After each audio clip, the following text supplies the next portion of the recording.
উচ্চতম ন্যায়ালয়ৰ এগৰাকী সিনিয়ৰ এডভোকেট আৰু এজন সিভিল ৰাইটছৰ হকে যুঁজ দিয়া স্বনামধন্য ব্যক্তি সঞ্জয় হেগড়ে আৰু সঞ্জয় হেগড়েৰ এটা পোষ্ট য'ত তেওঁ কৈছে যে not every Bengali speaking Muslim in Assam is a Bangladeshi. The history and geography of Assam and undivided Bengal is far too complex for such lazy comment. এই যে বক্তব্যটো সঞ্জয় হেগড়ে এই বক্তব্যটোৰ প্ৰত্যুত্তৰত অসমৰ মুখ্যমন্ত্ৰীগৰাকীয়ে কৈছে যে সহমত পোষণ কৰিও কিছু কথা কবই লাগিব আইনীভাৱে তেওঁলোক সকলোৱে হয়তো বিদেশী নহব পাৰে কিন্তু আমি অসমৰ জনসাধাৰণ বিশেষকৈ হিন্দু সমাজ নিজৰ ভূমিতে আজি ক্ৰমান্বয়ে নিঃসহায় সংখ্যালঘু হৈ পৰিছো লগতে তেওঁ কৈছে যে আইনে আমাক কোনো প্ৰতিকাৰ নিদিয়ে এটা মোস্ট ইন্টাৰেষ্টিং কথা যে এগৰাকী মুখ্যমন্ত্ৰীয়ে তেওঁৰ বক্তব্যত কৈছে আইনে আমাক কোনো প্ৰতিকাৰ নিদিয়ে এই যেটো তেওঁৰ বাক্য এই বাক্যটো আমি ঘোৰ বিৰোধিতা কৰিছো এই বাক্যটোক আমি কন্ডেম কৰিছো কাৰণ ৰাজ্যখনৰ মুৰব্বীয়ে কৈছে যে আইনে আমাক কোনো প্ৰতিকাৰ নিদিয়ে তাৰ মানে কি তেওঁ কি বুজাব বিচাৰিছে মানে বেআইনীভাৱে কিছুমান কাম হ'ব লাগে বা বেআইনী কামবোৰক তেওঁ প্ৰৰোচনা কৰিব বিচাৰিছে নেকি এইদৰে প্ৰকাশ্যভাৱে আইনে আমাক প্ৰতিকাৰ নিদিয়ে বুলি এগৰাকী মুখ্যমন্ত্ৰীয়ে কিদৰে ক'ব পাৰিলে আমাৰ প্ৰশ্ন অসমৰ মুখ্যমন্ত্ৰীগৰাকীলৈ যে আইনে আমাক প্ৰতিকাৰ নিদিয়ে তাৰ মানে কথাবোৰ এতিয়া বেআইনীভাৱে হ'ব লাগিব নেকি ভাৰতবৰ্ষত বসবাস কৰা ভাৰতবৰ্ষৰ প্ৰতিজন নাগৰিকে যিয়ে সংবিধান মানে সকলোৰে ভাৰতবৰ্ষৰ আইন ব্যৱস্থাৰ ওপৰত আস্থা আছে ভৰসা আছে যাৰ বাবে প্ৰত্যেকজন ব্যক্তিয়ে ভাৰতবৰ্ষৰ আইন ব্যৱস্থাক শ্ৰদ্ধা কৰে আৰু প্ৰতিকাৰৰ শেষ আশ্ৰয়স্থল হিচাপে আইন ব্যৱস্থাটোক বা ভাৰতবৰ্ষৰ ন্যায় ব্যৱস্থাটোক সকলোৱে শ্ৰদ্ধা কৰে বা ভৰসাৰ স্থলী বুলি ভাবে সেই আইন ব্যৱস্থাৰ ওপৰত অসমৰ মুখ্যমন্ত্ৰীগৰাকীৰ ভৰসা নোহোৱা কথাটোৱে তেওঁৰ মানসিক অস্থিৰতাটোক প্ৰকট কৰিছে আজি কিছুদিন ধৰি দেখিছো 2026ৰ নিৰ্বাচনটো চমু চাপি হোৱাৰ লগে লগে অসমৰ মুখ্যমন্ত্ৰীগৰাকীয়ে কিছুমান অস্থিৰ আচৰণ প্ৰদৰ্শন কৰিবলৈ লৈছে ই গণতন্ত্ৰৰ বাবে কিন্তু শুভ লক্ষণ নহয় এগৰাকী মুখ্যমন্ত্ৰীয়ে যেতিয়া এনেদৰে বক্তব্য দিয়ে সেই বক্তব্যবোৰত বা এই যি পোষ্ট পঢ়ি বিবেকবান প্ৰত্যেকজন মানুহে এটা কথা উপলব্ধি কৰিব পাৰে সেয়া হৈছে যে অসমৰ মুখ্যমন্ত্ৰীয়ে যেন এটা অঘোষিত প্ৰতিযোগিতাৰ দৌৰ আৰম্ভ কৰিব বিচাৰিছে হিন্দু আৰু মুছলমানৰ মাজত তেওঁ মনত ৰখাটো ভাল যে ভাৰতবৰ্ষৰ সংবিধানৰ গণ্ডিৰ ভিতৰত থাকি সংবিধানৰ শপত খাই তেওঁ মুখ্যমন্ত্ৰী হৈছে আৰু অসমত বসবাস কৰা প্ৰতিটো ধৰ্ম আৰু প্ৰতিটো জাতিৰ মানুহৰ তেওঁ মুখ্যমন্ত্ৰী এতিয়া তেওঁ যদি এই মুখ্যমন্ত্ৰী পদবীটো কেৱল হিন্দুসকলৰ বাবে বুলি ভাবি লৈছে তেওঁ ভুল ভাবিছে অসমৰ মুছলমান দায়িত্ব তেওঁৰ ওপৰতে ন্যস্ত 4.5 বছৰ আপোনালোকে অতিক্ৰম কৰিলে মুখ্যমন্ত্ৰী ডাঙৰীয়া 4.5 বছৰত আপোনালোকে কিমানজন বিদেশী খেদিলে কিমানজন অবৈধ বিদেশী চিনাক্ত কৰিলে এই কথাটো ৰাজহুৱা কৰক এই যে অবৈধ বিদেশীৰ যেটো ভূত আমি ইয়াৰ আগতো কৈছো এতিয়াও কৈছো যে অবৈধ বিদেশীৰ যেটো ভূত এই ভূতটো আপোনালোকক এই যেতিয়া নিৰ্বাচনবোৰ আহে তেতিয়া আপোনালোকৰ গাত এই ভূতে লম্ভে নহলেনো বিগত 4.5 বছৰত আপোনালোকে এজনো অবৈধ বিদেশী নেদেখিলে নে নিৰ্বাচন হোৱাৰ লগে লগে নিৰ্বাচনৰ দিন চমু চাপি হোৱাৰ লগে লগে আপোনালোকে সকলোতে কেৱল বিদেশী দেখিছে উজনিত বিদেশী নামনিত বিদেশী মধ্য অসমত বিদেশী বৰাকত বিদেশী কেৱল মাত্ৰ বিদেশীৰ অবাধ বিচৰণ ভূমি বুলি আপোনালোকে অসমখনক এতিয়া গোটেই বিশ্বৰ বুকুত দেখুৱাব বিচাৰিছে কিন্তু এই ধৰণৰ যি প্ৰতিচ্ছবি আপোনালোকে বিশ্ববাসীৰ আগত দেখুৱাব বিচাৰিছে আমি অসমীয়া হিচাপে এই কথাটোত লাজ পাইছো আজি দেখিছো যে আপোনালোকৰ এই বক্তব্যসমূহত হাত উজান দিছে এই বক্তব্যসমূহত সমৰ্থন কৰি কিছুমান শিলা দৈত্য সদৃশ ব্যক্তিয়ে এই কথাবোৰক সমৰ্থন কৰি কৈছে যে অসমখন বচাবলৈ হলে এই বাংলাদেশী মুছলমান সকলক খেদিব লাগিব মই শিলা দৈত্য এই শিলা দৈত্য সদৃশ এই ব্যক্তিসকলক সুধিছো যে এই যে বাংলাদেশী মুছলমান বুলি কাক বুজাব বিচাৰিছে মহাশয়? অসমত বসবাস কৰা মুছলমানসকল বাংলাদেশী নহয়, তেওঁলোক ভাৰতীয় মুছলমান। আপোনাৰ যদি সৎ সাহস আছে, কলিজা যদি আছে, বুকুত যদি দম আছে, এজন বিদেশী, এজন অবৈধ বাংলাদেশী আপুনি প্ৰাক্তন বিধায়ক হিচাপে আপোনাৰ সমষ্টিৰ পৰা কেইজন বিদেশী, কেইজন অবৈধ নাগৰিক আপুনি চিনাক্ত কৰিলে সেই কথা ৰাজহুৱা কৰক।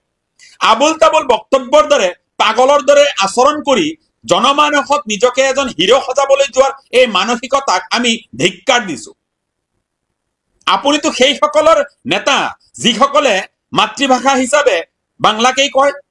আপোনালোকে গোটেই অসমখনক যে দ্বিতীয় ত্ৰিপুৰা কৰিবলৈ গৈ আছে, এই কথা অসমৰ ৰাইজে আজি বুজি নাপালেও অন্তত 10 বছৰ পিছত ভালকৈ উপলব্ধি কৰিব। আজি আবেগপ্ৰবণ যিসকল অসমীয়া আছে, উগ্ৰ জাত্যাভিমান প্ৰদৰ্শন কৰি নিজৰ আবেগৰ বহিৰ্প্ৰকাশ কৰি যিসকলে আন্দোলন কৰিব বিচাৰিছে, সেইসকল অসমীয়াই এই কথা উপলব্ধি নকৰে।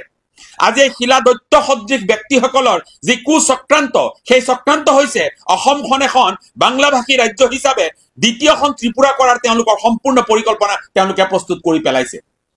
আৰু তাত এই আবেগপ্ৰবণ কিছু অসমীয়াই তাত হাত উজান দিছে। আজি অসমৰ ৰাজনৈতিক পৰিৱেশটোত আমি দেখিবলৈ পাইছো যে এতিয়া মিয়া এটা ব্ৰেণ্ড হৈ গৈছে, এনেকুৱা এটা ব্ৰেণ্ড যিটো ব্ৰেণ্ড নহলে অসমৰ ৰাজনীতি অচল। অসমৰ ৰাজনৈতিক পৰিৱেশ পৰিস্থিতিত প্ৰতিটো ৰাজনৈতিক দলৰ একমাত্ৰ হাতিয়াৰ হৈছে মিয়া শব্দটো, মুছলমান শব্দটো। এই মিয়া, এই মুছলমান, এই শব্দবোৰ নোহোৱাকৈ অসমৰ কোনো ৰাজনৈতিক দলে ৰাজনীতি কৰিব নোৱাৰে, শাসনলৈ আহিব নোৱাৰে বা বিৰোধীৰ ভূমিকাও পালন কৰিবলৈ তেওঁলোক ব্যৰ্থ। অসমৰ নৱপ্ৰজন্মই 83ৰ দৰে ৰক্তাক্ত আন্দোলনৰ বিচৰা নাই। 1983 চনত যেতিয়া সেই ৰক্তাক্ত অসম আন্দোলন হৈছিল, তেতিয়াও সেই অসম আন্দোলনৰ নেতৃত্ব বহনকাৰী নেতাসকলে কৈছিল এই অস্তিত্ব ৰক্ষাৰ যুঁজ, সকলো অসমীয়া ওলাই আহিব লাগে। আৰু স্বতঃস্ফূৰ্তভাৱে সকলো অসমীয়া ওলাই আহিছিল। 855 জন শ্বহীদৰ কেঁচা তেজেৰে সমৃদ্ধ এই অসম যি আন্দোলন, সেই আন্দোলনৰ 42টা বছৰ অতিক্ৰম কৰাৰ পিছতো যদি অসমীয়াই আকৌ অস্তিত্ব ৰক্ষাৰী আন্দোলন কৰি থাকিব লাগে, তেতিয়া অসম উন্নতিৰ পথত কেতিয়া আগবাঢ়িব মহাশয়? অসমীয়াই কেৱল আন্দোলনেই কৰি থাকিব। আৰু সেই আন্দোলনৰ নামাকৰণ এটাই, সেয়া হৈছে অস্তিত্ব ৰক্ষাৰ আন্দোলন। কিমান কৰে এই অস্তিত্ব ৰক্ষাৰ আন্দোলন? যেতিয়াই শাসনত আহে তেতিয়াই অস্তিত্ব ৰক্ষাৰ আন্দোলন। অগপৰ আমলতো আমি দেখিছো অস্তিত্ব ৰক্ষাৰ আন্দোলন, এতিয়া বিজেপিৰ আমলতো দেখিছো অস্তিত্ব ৰক্ষাৰ আন্দোলন। মুখ্যমন্ত্ৰী গৰাকীয়ে বিভিন্ন সময়ত যেতিয়া টিভিৰ কেমেৰাৰ সন্মুখত বাইট দিয়ে, তেতিয়া আমি দেখিছো খুব চাতুৰ্যতা প্ৰকাশ কৰি বা খুব চতুৰভাৱে তেওঁ কয় যে এইটো এটা দীঘলীয়া প্ৰক্ৰিয়া, এইটো কৰিবলৈ আৰু 20 বছৰমান সময় বিজেপিক প্ৰয়োজন হ'ব। তাৰ মানে তেওঁ এইটো বুজাব বিচাৰিছে আবেগপ্ৰবণ অসমীয়াই আৰু 20 বছৰ এই বিজেপিক শাসনত ৰাখিব লাগে। এইবোৰ আমি বুজি পাওঁ, কিন্তু যিসকলৰ মূৰত কেৱল আবেগে ক্ৰিয়া কৰে, যিসকলৰ মূৰত কেৱল ধৰ্মান্ধতাই ক্ৰিয়া কৰে, যিসকলে দিনটো কেৱল হিন্দু মুছলমান বুলি ক'লে ভাল পায়, যিসকলে দিনটো হিন্দু মুছলমান কৰি যিসকলে নিজৰ জীৱিকা উপাৰ্জন কৰিবলৈ যত্ন কৰে, সেইসকলৰ মন মগজুত এই কথা বতৰাবোৰ কেতিয়াও নোসোমায়। আমি কথাবোৰ স্পষ্টভাৱে কওঁ বাবে সমালোচনাৰো সন্মুখীন হওঁ। আমাক বহুতে কয় আমি বাংলাদেশীৰ ৰক্ষক, বহুতে আমাক তেনেদৰেও কয়। আমি সেইসকলক বিনম্ৰতাৰে কৈছো আপোনালোকৰ মগজুৰ শুদ্ধিকৰণৰ প্ৰয়োজন আছে। কাৰণ দেখিও নেদেখাৰ ভাওজোৰাজনক আপুনি কেতিয়াও এই এটা শুদ্ধ পথত আনিব নোৱাৰে। তেওঁলোকৰ মন মগজু ধৰ্মান্ধতাৰে ভৰা, আৱৰ্জনাৰে ভৰা।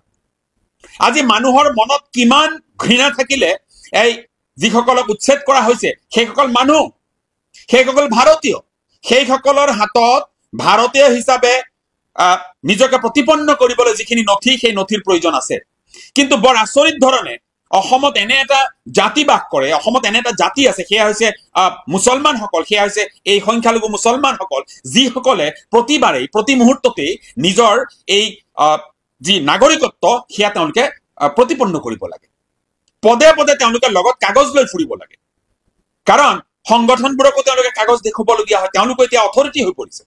অসমৰ কিছু সংগঠন দেখিছো এতিয়া চৰকাৰী এজেন্সিৰ দৰে কাম কৰিছে, তেওঁলোক চৰকাৰী অথৰিটি।